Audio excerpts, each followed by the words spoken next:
ಗಣಿಯವರದು ಅಕ್ಕಂದು ಮನೆಯಲ್ಲಿ ಒಂದು ಉಪನಯನ ಕಾರ್ಯಕ್ರಮ ಉಂಟು. ಹಾಗೆ ಇಲ್ಲಿಂದ ನಾವು ವಿರಾಜಪೇಟೆಗೆ ಹೋಗಲಿಕ್ಕೆ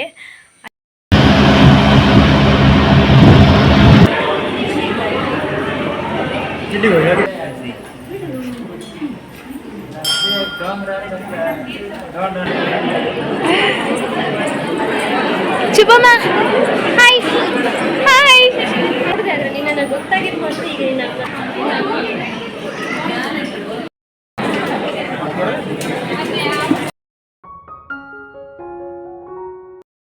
hi guys, good morning, welcome to my new vlog. ಎಲ್ಲರೂ ಹೇಗಿದ್ದೀರಾ? ಎಲ್ಲರೂ ಆರಾಮ ಸೌಖ್ಯ ಅಂತ ಎಣಿಸ್ತೇನೆ. ಹಾಗೆ ನನ್ನ ಚಾನಲನ್ನು ನೀವು ಮೊದಲ ಸರಿ ನೋಡ್ತಾ ಇದ್ದೀರಾ ಅಂದರೆ ಸಬ್ಸ್ಕ್ರೈಬ್ ಮಾಡಿ, ಎಲ್ಲರೂ ಬೆಲ್ಲೈಕನ್ ಒತ್ತಿ. ಇವತ್ತಿನ ವ್ಲಾಗ್ ಸ್ಟಾರ್ಟ್ ಮಾಡುವ. Let's go. ಇವತ್ತು ಗಣಿಯವರದು ಅಕ್ಕಂದು ಮನೆಯಲ್ಲಿ ಒಂದು ಉಪನಯನ ಕಾರ್ಯಕ್ರಮ ಉಂಟು.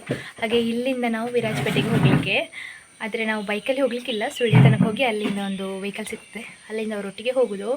ನಾನು ಫಸ್ಟ್ ಟೈಮ್ ವಿರಾಜಪೇಟೆಗೆ ಹೋಗ್ತಿರೋದು. ನನ್ನ ಸಬ್ಸ್ಕ್ರೈಬರ್ಸ್ ಎಲ್ಲ ವಿರಾಜಪೇಟೆಯಲ್ಲಿ ಇದ್ದಾರೆ ಅಂತ ನಂಗೆ ಗೊತ್ತುಂಟು. ಕಮೆಂಟಲ್ಲಿ ಹೇಳಿ ಯಾರೆಲ್ಲ ಇದ್ದೀರಾ ಅಂತ. ನನ್ನ ಚಿಕ್ಕಪ್ಪನ ಮಗಳನ್ನು ಸಹ ಆಚೆಗೆ ಕೊಟ್ಟಿದ್ದಾರೆ, ಆದರೆ ಇಲ್ಲಿ ತನಕ ಹೋಗುವಂಥ ಆಪರ್ಚುನಿಟಿ ಸಿಗಲಿಲ್ಲ.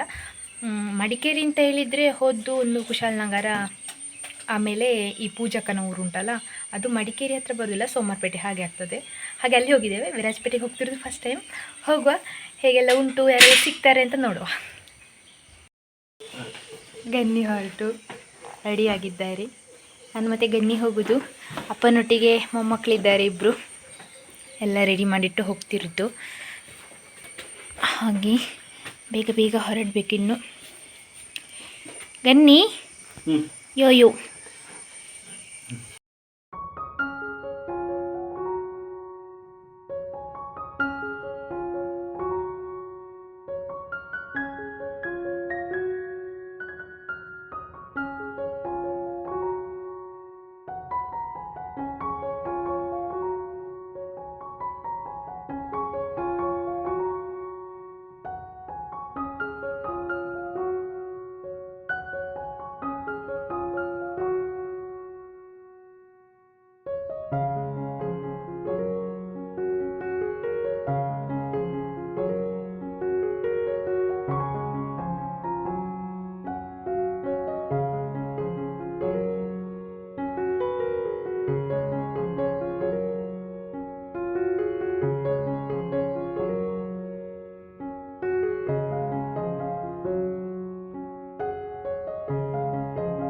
ನಾವು ಮನೆಯಿಂದ ಸುಳ್ಯಕ್ಕೆ ಹೋಗಿ ಬೈಕಲ್ಲಿ 7:30ಗೆ ಹೊರಟು ಅಲ್ಲಿ 8:00ವರೆಗೆ ತಲುಪಿದ್ವಿ. ಅಲ್ಲಿಂದ ಒಂದು ವೆಹಿಕಲ್ ಸಿಕ್ಕಿತು. ಆಮೇಲೆ ಆ ವೆಹಿಕಲಲ್ಲಿ ವಿರಾಜಪೇಟೆಗೆ ಹೋದ್ದು. ಅಲ್ಲಿಗೆ ತಲುಪಬೇಕಾದ್ರೆ 10:45 ಆಗಿತ್ತು. ಆಮೇಲೆ ಅಲ್ಲಿಂದ ಫಂಕ್ಷನ್ ಇರುವಲ್ಲಿ ಹೋದ್ವಿ. ಅಲ್ಲಿ ಜ್ಯೂಸ್ ಎಲ್ಲ ಇಟ್ಟಿದ್ದರು, ಡ್ರೈ ಫ್ರೂಟ್ಸು, ಅರಿಶಿನ ಕುಂಕುಮ, ಹೂವು ಮತ್ತು ಈ ಥರ ಸ್ವೀಟ್ಸನ್ನು ಇಟ್ಟಿರ್ತಾರೆ ಫ್ರಂಟಿಗೆ. ನಮಗೆ ಬೇಕಾದನ್ನು ಹಾಕಿ ತಿನ್ಕೊಳ್ಬೋದು.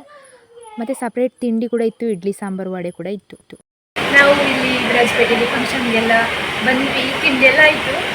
ತಿಂಡಿ ಆದಮೇಲೆ ಈಗ ಬ್ಲಾಗ್ ಸ್ಟಾರ್ಟ್ ಮಾಡ್ತಿದ್ದೇನೆ. ನನಗೆ ಅಲ್ಲಿ ಜರ್ನಿ ಮಾಡಿ ಬಂದು ಸಾಕಾಗಿ ಹೋಯಿತು. ಅದು ಅಪ್ಪು ಇಳಿಯುವುದು ಆ ಥರ ಅಲ್ಲ. ಅಲ್ಲಿಂದ ಸುಳ್ಯದಿಂದ ನಮಗೆ ಟಿ ಟಿ ಸಿಕ್ಕಿತ್ತು. ಅಲ್ಲಿಂದ ಇಲ್ಲಿ ಬಂದು ತಿಂಡಿ ಎಲ್ಲ ತಿಂದು ಈಗ ಸ್ವಲ್ಪ ಟಚಪ್ ಎಲ್ಲ ಮಾಡಿಕೊಂಡು ಅವ್ರು ಕರೆದು ಎಲ್ಲ ಕೊಟ್ಟರು ನಮಗೆ ನೋಡಲಿಕ್ಕೆ. ಇನ್ನು ಫಂಕ್ಷನ್ಗೆ ಹೋಗುವ. ಸಾಧಾರಣದು ಕೆಲವು ಫಂಕ್ಷನ್ ಹೋಗ್ತಿದ್ದೆ ನಾವು ತಲುಪುವಾಗ ಲೇಟ್ ಆಯಿತು. ಇನ್ನು ಹೋಣಿಯವರು ಬರ್ತಾ ಇದ್ದಾರೆ, ಇಬ್ಬರು ಹೋಣಿಯವರು ಕೂಡ. ಅವರಿಂದ ತಲುಪಬೇಕಷ್ಟೇ. ಇನ್ನು ಕೆಲವರೆಲ್ಲ ಸಬ್ಸ್ಕ್ರೈಬರ್ಸ್ ಸಿಕ್ಕಿದ್ರು, ಮತ್ತು ಸುಮಾರು ಸಮಯದಿಂದ ನೋಡದ ರಿಲೇಷನ್ಸ್ಗಳು ಸಿಕ್ಕಿದ್ರು. ಅವ್ರ ಹತ್ರ ಎಲ್ಲ ಮಾತಾಡಿಸಿ ತುಂಬ ಖುಷಿ ಆಯಿತು.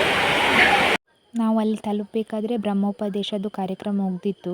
ಅಲ್ಲಿಯ ದೇವಸ್ಥಾನದಲ್ಲಿ ಅರ್ಚನೆ ಮಾಡಿಸ್ತಾ ಇದ್ದಾರೆ. ಹಾಗೆ ನಾವು ಕೂಡ ಅಲ್ಲಿ ಹೋಗಿ ದೇವಸ್ಥಾನ ಎಲ್ಲ ನೋಡಿದ್ವಿ. ಇಲ್ಲಿ ಇವನು ಒಟ್ಟು ಬ್ರಹ್ಮೋಪದೇಶಕ್ಕೆ ಕೂತಿರುವಂಥದ್ದು, ಮತ್ತು ಅವರ ಅಪ್ಪ ಅಮ್ಮ, ಅವನದೊಂದು ಅಣ್ಣ. ಹಾಗೆ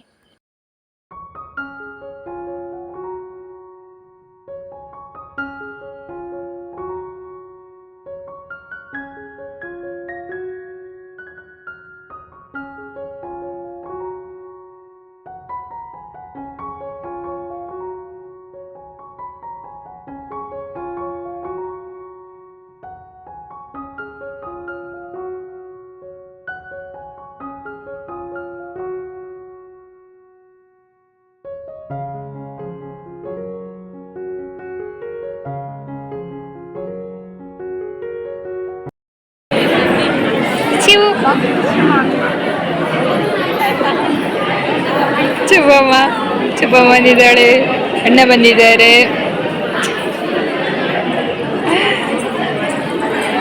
ಶುಭಮ್ಮ ಹಾಯ್ ಹಾಯ್ ಹಾಯ್ ಗುಂಜಮ್ಮ.